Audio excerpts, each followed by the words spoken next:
Rick Vardell, like I said in that previous video, thank you for making me look like this because Jennifer, what she did is she took a look at the tape of the fight and she felt really, really bad and she cried for a while because she was feeling a little sick, right? Not from the fight itself, but from being sick, and then the fight didn't help. You know what I'm saying? And she got a little weepy, emotional, and then she called me, Herb, and she told me that she loves me and that she wanted me to come over and cuddle with her, you know, all night and shit. And so that's where I was.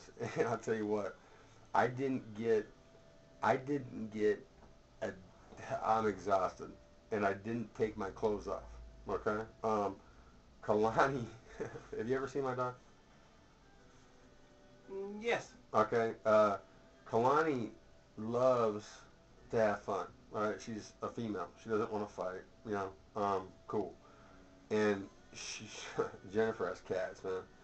And I swear to God, Kalani would not let either of us go to sleep. Jennifer was trying to let us both sleep in her bed, and Kalani wasn't having none of it. Even with the cats in another room, Kalani was like up and down. So we spent a tumultuous night on the couch.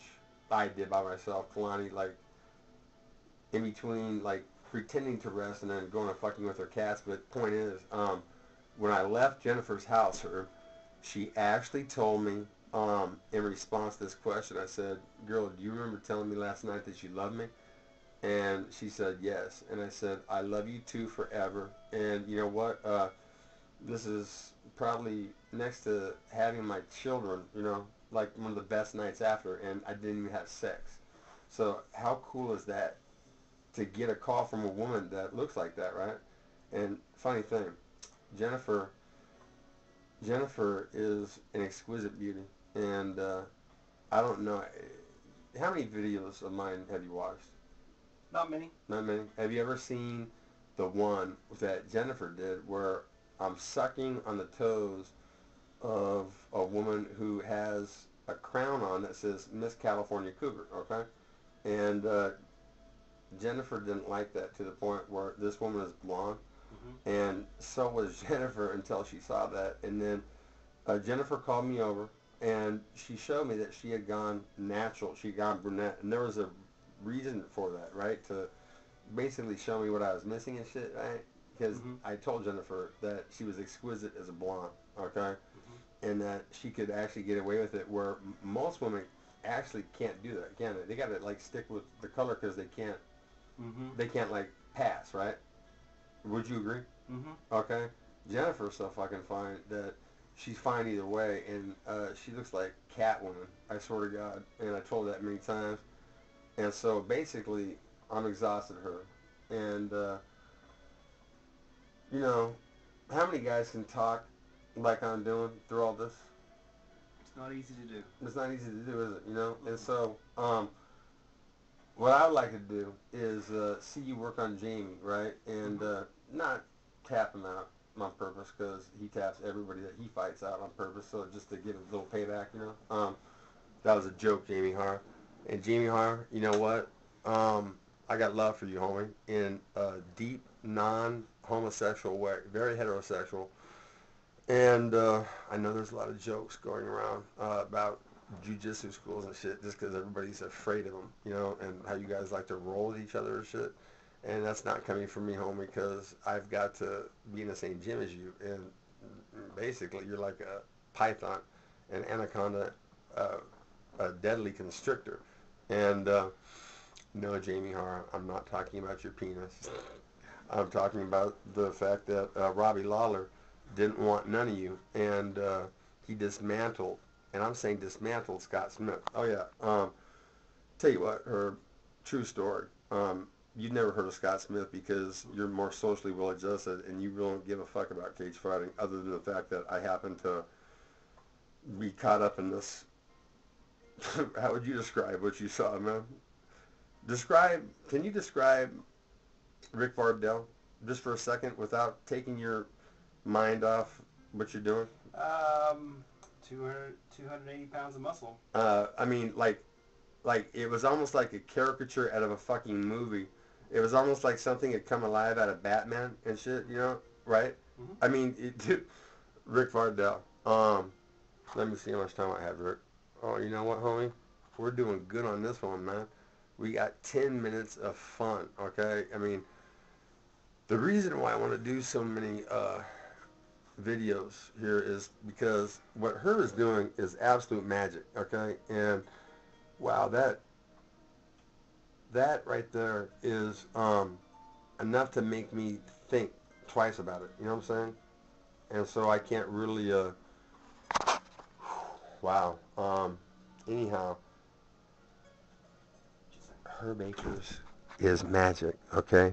And you know what?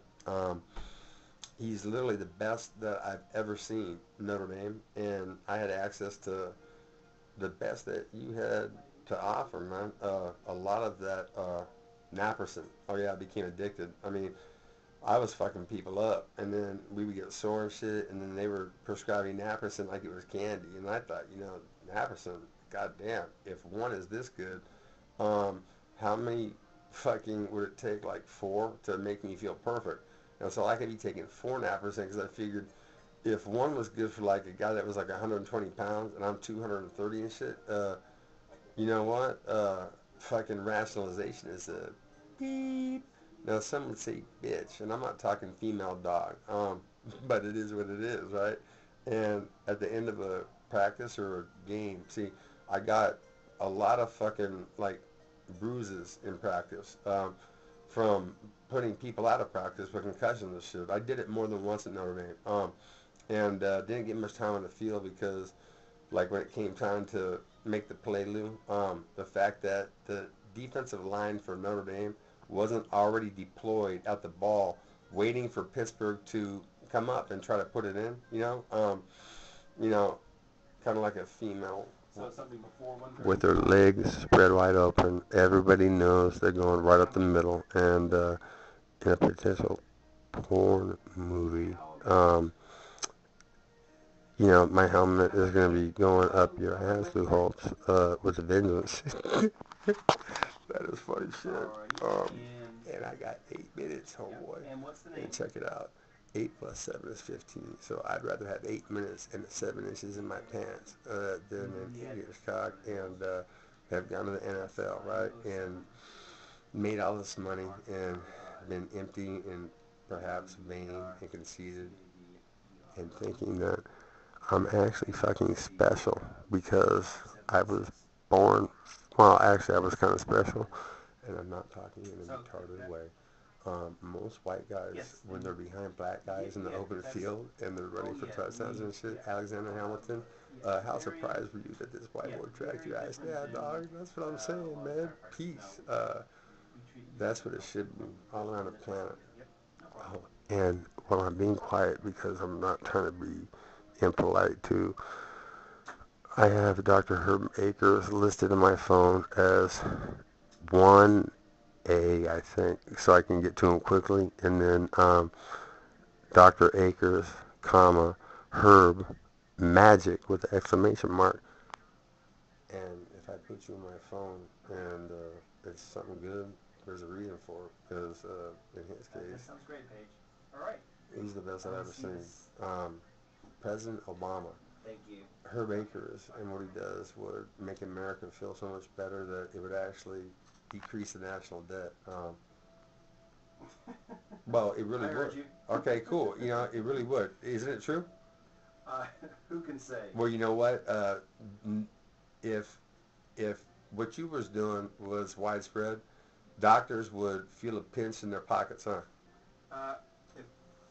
Yes, the whole idea that the body is constantly holding on to threat memory or injury memory, if that becomes a widespread understanding of how health happens, it would be a fantastic thing. It will cut down the cost of health care. So basically what he's saying, President Obama, if the fascists that run this country and are trying to run it into the ground and that actually fucking told John McCain that Sarah Palin's clean. Oh yeah, John, tell you what, she's going to get you into the presidency. They do. She was going to implode and scuttle the ship. that would have elected an idiot who can't even fly airplanes. I mean, he had crashed like 3 of them in Vietnam, right? Did you know that? Mm-mm. Oh yeah, and then his daddy was an admiral, and then I mean, a black guy, he could be in the fucking plane next to the one that crashed and get blamed for it, but John gets 3 chances, and then rats everybody out when he was in prison and shit. John, I'd actually undergo her. From what you understand from waterboarding, could I sustain it, or could I actually go to the point where they pass me out and almost kill me? Yeah, you'd pass out. Yeah, I'd pass out. You know what? You guys couldn't phase me. Bitches couldn't touch me. Okay, and that's if I'm on a lot of weed. Now, if I was really pissed, I wouldn't need to be on a lot of weed. I'd be doing the same thing and shit. And you know what? For attorneys out there that want to make some money and are feeling a pinch in their pocketbook this Christmas, per Akers, is it true that you would actually raise your hand on a witness stand and say that the condition that you saw my body in at the first time you ever laid hands on me, that I was in some trouble, that I had been tortured? Yeah, you were pretty beat up, yeah. Yeah, and you know what? I was in perfect health, Placer County, when I got arrested. But I was like that in Miami and shit. And you know what? It doesn't pay, I guess, when cops come out, Rick Randolph, and tell you what, you didn't see the Rick Randolph fight. Mm-hmm. But Rick Randolph is a Roseville police officer, I believe, and he's also a certified badass. I mean, I think he has 2 belts now, and he's a fairly nice guy, because I shook his hand, said, you know what, basically, understand you're a cop out in Roseville. Do you know Officer D. Brown, the officer who, when I asked him, he was walking up to us. I had called in a 911 call. I wanted to file a restraining order, which will not send anybody to jail, but it'll keep this loudmouth bitch that just stabbed my landlord's hand and has threatened me, and it'll keep her from threatening me again, and potentially having to contact my friends, and then having her ass whooped, and potentially having her teeth fucking knocked down her throat and shit for getting sideways on someone who's connected, right? Anyways, and I said, hey, I go to Rick. I said, Rick, I go, if I were to ask you this question immediately, the first question I asked you when you walked up on the scene, okay, you're coming there to take a report.